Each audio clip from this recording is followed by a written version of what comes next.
Halo, assalamualaikum. Samsung baru rilis smartphone baru. Ini entry level, bahkan kemungkinan ini yang paling murah ya, karena masih dijual dengan varian 332 selain yang 464 GB. Kameranya resolusinya sudah 50 megapiksel yang utama. Yang kedua sepertinya kamera portrait. Dan kemasannya seperti ini ya. Kalau ngelihat tebal seperti ini masih dapat charger biasanya. Dan yang akan saya unbox yang warna copper atau tembaga dengan RAM 4GB dan storage 64GB. Dibuat oleh PT Samsung di Cikarang, Indonesia ya. Sudah dibuat di Indonesia dan dapat perdana bundling dari Telkomsel. Kita buka dulu plastiknya. Di partisi atas di A04 ini nggak ada softcase ya. Hanya ada buku garansi resmi dan daftar service center.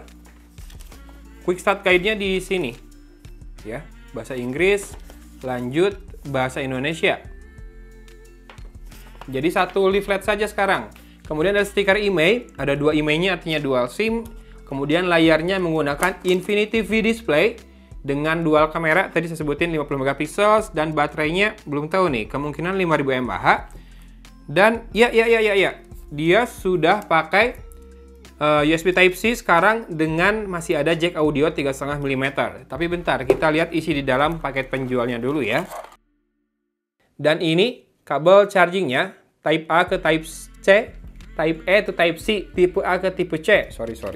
Dan kepala charger dengan output 10 watt, 5 volt 2 ampere ya, atau 9 volt 1,67 ampere 15 watt. Jadi sudah fast charging 15 watt nih smartphone-nya. Kita bisa digeser, keluarin plastiknya, lepas dulu stikernya, dan ini back covernya ternyata saya pikir tadinya kan matte, masih glossy dengan pattern kayak sidik jari gitu, dan ada refleksi cahaya seperti itu ya. Ini warna copper atau tembaga.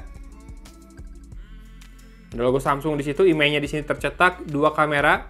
Tidak pakai kamera bump, jadi penampakannya cukup kece menurut saya dengan sebuah LED flash di situ. Di sisi kanan ada tombol power kecil saja serta volume rocker, artinya ini bukan berfungsi sebagai fingerprint scanner juga ya, tidak ya. Di sisi atas, nah walaupun yang terjangkau sekalipun, Samsung tetap ada mikrofon kedua buat noise cancellation. Di sisi kiri ada SIM tray. SIM tray-nya tadi di paling bawah di kardusnya. Saya lupa jelasin kayaknya ya. Yuk kita buka dulu SIM tray-nya. Gunakan ejektornya dan dorong. Teng. Ya, triple card slot lah ya, 2 nano SIM card dan 1 slot khusus micro SD. Kemudian di sisi bawah yang tadi jack audio 3,5 mm, mikrofon, port Type-C dan speaker grill berupa 7 buah lubang ya.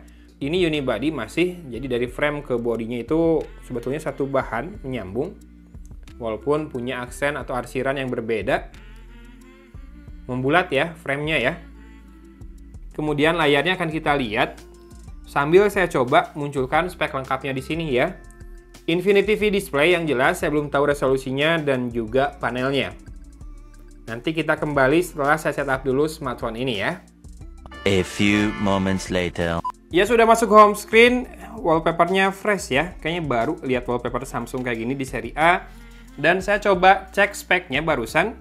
Harganya dulu, bentar. Kita akan lihat harganya buat yang RAM 4GB dengan storage 64GB itu di Rp1.799.000. Kemudian yang RAM 3GB dengan storage 32GB di Rp1.449.000. Layarnya 6,5 inci dengan 60Hz refresh rate. Baterai 5000 mAh dengan 15 watt adaptive fast charging. Kita akan cek speknya lagi di sini. Micro SD bisa tambah hingga 1 TB, kemudian kamera 50 megapiksel dan 2 megapiksel di belakang, kamera depannya 5 megapiksel f2.2, yang 50 megapiksel itu f1.8 ya, lumayan lebar bukaannya. Kemudian kita akan lihat lagi tambah RAM HP Anda dengan RAM Plus. Ada RAM Plusnya hingga 4 GB. Lumayan tuh buat multitasking ya. Kemudian ada Dolby Atmos juga. Prosesornya 2,3 GHz, 1,8 GHz. Nah ini nggak tahu nih prosesornya apa. Cuma kalau di GSM Arena octa-core, tapi nggak disebutin tipenya apa ya. Dan pakai Cortex berapa, fabrikasinya berapa juga belum tahu nih. Sekarang kita cek langsung aja di About Phone-nya. Kemudian kita ke About Phone dan software-nya. One UI-nya versi Core 4.1 dengan Android sudah Android 12. Dengan Google Play System Update 1 Juni tahun ini dan security patch levelnya 1 Juli ya. Nih, udah Android 12. Tuh. Layarnya buat level harga 1,5 jutaan. Kok berasa lively banget ya di kamera saya. Refresh rate-nya tetap 60 Hz ya, tidak terlalu tinggi. Kemudian kita akan lihat untuk storage yang terpakai. Dari 64 GB, terpakainya 16,6 GB. Jadi free-nya 47,4 GB. Memorinya segitu, 4 GB ya. Terpakai 1,6 saat ini. Dan RAM plus-nya kita lihat. Jadi tadi free 47,4 GB itu dengan RAM plus sudah mengambil 4 GB. Jadi pilihannya 2 atau 4 GB ya. Tanpa RAM plus berarti sebetulnya free storage-nya masih di atas 50 GB ya. Oke. Sekarang kita cek sedikit kameranya. Tadi info di websitenya Samsung sih video juga dia Full HD 30 fps aja maksimal ya. Betul? Kamera depan juga bisa Full HD. Dengan resolusi kamera depan memang hanya 5 megapiksel.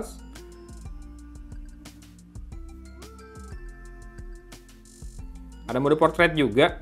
Depan belakang dan depan bisa pilih mau yang rada wide bisa ya. Jadi kalau nggak pilih yang wide dia rada nge-crop. Kemudian ada mode Pro yang bisa atur ISO, exposure compensation, dan white balance saja. Bloatware Samsung sih gitu-gitu aja. Dari Microsoft 4. Ini aplikasi bawaan Samsung, aplikasi bawaan Google udah di folderin ya by default. Jadi bloatware-nya bisa kita hitung. Microsoft 4, Facebook, Spotify, Netflix. Sudah, sisanya belum di-download tuh 4 lagi. S-Lime, AppStation, Lazada, dan TikTok. Seperti ini lagi penampakannya bisa disimak baik-baik. Ini sisi kirinya ada SIM tray, sisi bawah yang paling lengkap ada ports. Kemudian sisi kanan ada tombol volume, rocker, dan juga tombol power. Artinya tidak ada fingerprint scanner ya di smartphone ini. Jadi biometrinya hanya pakai face unlock. Kemudian di sisi atas hanya ada mikrofon kedua buat noise cancellation. Ini penting buat yang suka teleponan atau rekam video. Dan ini dia sisi depannya. Bisa dilihat Infinity V display-nya dengan layar PLS ya, 6,5 inci HD+, dan ya bezel bawahnya lebih tebal kelihatan. Ini masih pakai navigasi 3 tombol, bisa nggak kita ubah jadi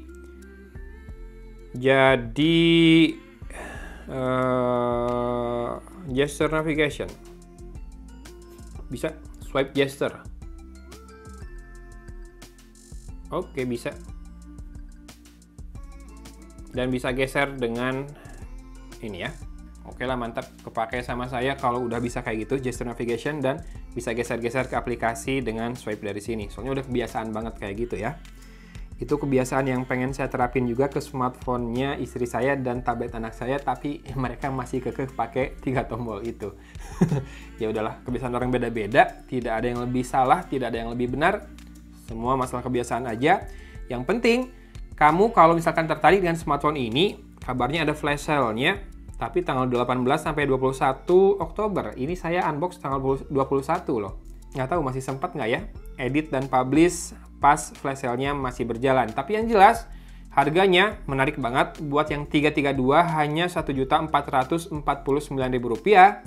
Lumayan jauh selisihnya memang sekitar berarti 350.000 ya, dengan yang 464.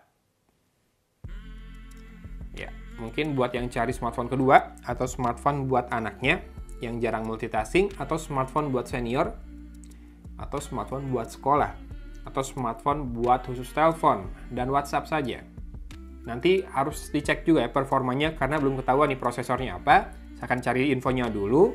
Sementara itu, teman-teman boleh kalau mau subscribe dan nyalakan loncengnya biar nggak ketinggalan video reviewnya nanti. Insya Allah kalau ada umur akan saya buatkan ya.